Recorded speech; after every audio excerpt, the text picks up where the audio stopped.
बिस्मिल्लाहिर्रहमानिर्रहीम। अस्सलाम वालेकुम व्यूवर्स, कैसे हैं आप सब। उम्मीद है सब खैरियत से होंगे। मैं भी यहाँ मज़े में हूँ।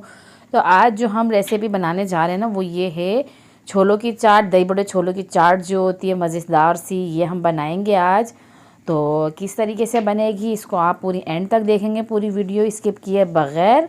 और मेरे चैनल पे आने वाले दोस्त मेरे चैनल को सब्सक्राइब करें और रेसिपी पूरी देखें, और रेसिपी अच्छी लगे तो इसे लाइक भी कीजिए। और बिल्कुल इसी तरीके से आप बनाएंगे स्टेप बाय स्टेप, तो बहुत अच्छी सी ये चलों की चाट जो है बनकर तैयार होगी। जो अमूमन हम बाज़ारों में जाते हैं तो ख़रीद के खाते हैं, बहुत महंगी पड़ती है हमें।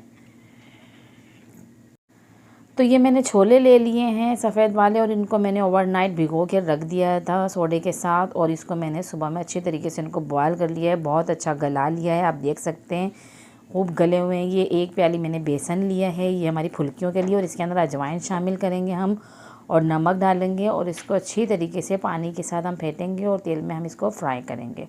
ठीक है। तो ये हरा धनिया लिया है मैंने, हरी मिर्चें ली हैं थोड़ी सी, ये टमाटर जाएंगे 3 अदद छोटे साइज़ के हैं ये, और लहसुन जाएगा, पुदीना और हरी मिर्च। इन तीनों चीज़ों को हम पीस के एक अच्छी सी चटनी तैयार कर लेंगे, हरी चटनी। आलूओं को मैंने छील कर जर्दे के रंग और नमक के साथ बॉयल कर लिया है, पूरा गला लिया है आलूओं को। पापड़ी जाएगी इसके अंदर, ये बाज़ार में आसानी से मिल जाती है।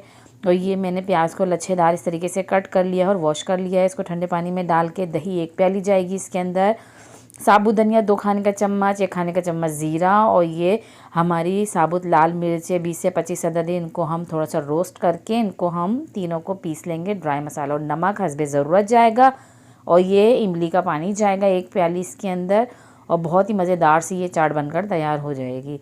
तो चलते हैं रेसिपी की तरफ। तो सबसे पहले हम फुल्की की तैयारी करते हैं। तो फुल्की के लिए हमने ये बेसन ले लिया है, इसके अंदर अजवाइन जो है हम हथेली पे थोड़ा सा मसल के डालेंगे, इससे मज़ा थोड़ा दुबाला हो जाता है, खुशबू थोड़ी ज़्यादा आती है, इसमें बहुत अच्छा फ्लेवर दे देती है ये। इसके अंदर हमने नमक शामिल करेंगे हस्बे ज़रूरत, और इसके अलावा हम कोई चीज़ नहीं शामिल करेंगे। हम इसमें मीठा सोडा भी नहीं डालेंगे, और बस इसको उंगलियों की मदद से अच्छी तरीके से फेंटेंगे। तो पानी थोड़ा थोड़ा शामिल करते जाएंगे इसके अंदर, और उंगलियों की मदद से इसको अच्छे से फेंटते जाएंगे। जितना अच्छा बेसन फेंटा हुआ होगा उतनी ही अच्छी हमारी फुल्कियाँ बनकर तैयार होंगी, सॉफ्ट होंगी बहुत ज़्यादा, और फूली फूली सी बनेंगी ये फुल्कियाँ। तो उंगलियों की मदद से इसको अच्छी तरीके से एक ही तरफ घुमाते जाएं और इसको इस तरीके से फेंटते जाएं। ठीक है। और इसको हम अच्छी तरीके से फेंट कर 1 घंटे के लिए रख देंगे बेसन को, ताकि बेसन हमारा जो अच्छे से फूल जाएगा तो वो बहुत अच्छी पकौड़ियाँ बनकर तैयार होंगी। तो ये देख सकते हैं आप, ये हमने ज़्यादा पतला नहीं करना है, इसको थोड़ा गाढ़ा गाढ़ा ही हम रखेंगे। तो ये हमारा बेसन हमारा तैयार हो गया फेंट के। अब जब तक हम रोस्ट मसाला कर लेते हैं, ये धनिया ज़ीरा और साबुत लाल मिर्चों को हम रोस्ट कर लेंगे थोड़ा सा। जब इनकी खुशबू आने लगेगी अच्छी सी, तो हम इसको पीस लेंगे। ठीक है। या आप इस तरीके से इसको चमचे से चलाते जाएं ताकि ये जले नहीं। इसको अच्छी तरीके से हमने रोस्ट करना है, बहुत अच्छा मज़ा देती है ये चाट में। तो इसको इस तरीके से देखें आप, रोस्ट कर लिया, बहुत अच्छी सी खुशबू आ रही है। इसको चलाते जाएं ताकि ये ना जले। ये तकरीबन हमारा रोस्ट हो चुका है। इसको इस तरीके से देखें आप, चलाते जाएं, मिर्चों पे भी कलर आ जाए हल्का सा, तभी हम इसको पीसेंगे। तो ये बिल्कुल तैयार हो गया है, आप देख सकते हैं कलर चेंज हो गया। अब उसको हमने हटा लिया, पीस लेंगे। और ये हमने दूसरी तरफ पैन में, कढ़ाई में हमने तेल रख लिया है पकौड़ियाँ तलने के लिए। यह देखें उंगलियों की मदद से हमने इस तरीके से फुल्कियाँ डाली हैं इसके अंदर। आप चाहें तो चमचे की मदद से भी डाल सकते हैं। और ये देखिएगा कैसे ज़बरदस्त सी फूलकर मोटी मोटी सी हो जाएंगी, तैयार हो जाएंगी, गोल गोल सी बन जाएंगी ये फूलकर। तो इस तरीके से आप शामिल करते जाएं इसके अंदर।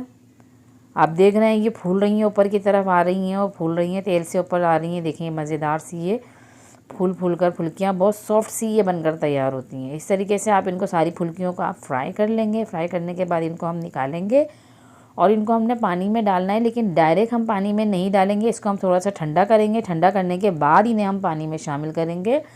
ठंडा करते ही डाल देते हैं, वो गर्म करके डालते हैं इसको तो हम। तो ये जो है ना ऊपर से बहुत ज़्यादा पानी में डिप होती हैं तो बहुत ज़्यादा सॉफ्ट हो जाती हैं और टूटने लगती हैं। तो थोड़ा सा इनको आप ठंडा करके डालेंगे। ठीक है। अब ये डिप कर लिए, अब इसको हम निकालेंगे इनको। और यहाँ पे मैं जब तक मसाला पीस लेती हूँ, ये रोस्ट मसाला जो मैंने किया हुआ है आप देख सकते हैं, ये मैंने पीस लिया है इसको इस तरीके से। दरदरा सा मैंने इसको पीस लिया है, बिल्कुल बारीक हमने नहीं पीसना है। ठीक है। और अब ये जो हमारी फुल्कियाँ हैं इसको हम हथेलियों पे रख के इस तरीके से स्क्यूज़ करते जाएंगे, इसको निकालते जाएंगे। हमने ये सारी फुल्कियों में से पानी निकाल के इसको एक तरफ करते जाएंगे। अब जो है ये देखेंगे सारी चीज़ें, अब हम चाट तैयारी कैसे हो रही है। हमने डाले छोले प्लेट में पानी के साथ, बिना पानी के नहीं, छोलों का पानी भी शामिल करेंगे इसके अंदर हम, ठीक है। अब जो है हमने इसके अंदर ये आलू कट कर लिए, आलू इसके अंदर शामिल करेंगे इस तरीके से।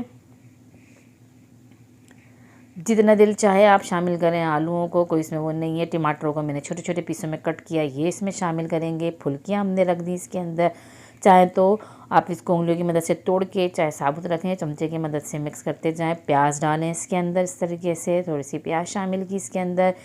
हमने ये दही डाला इसके अंदर।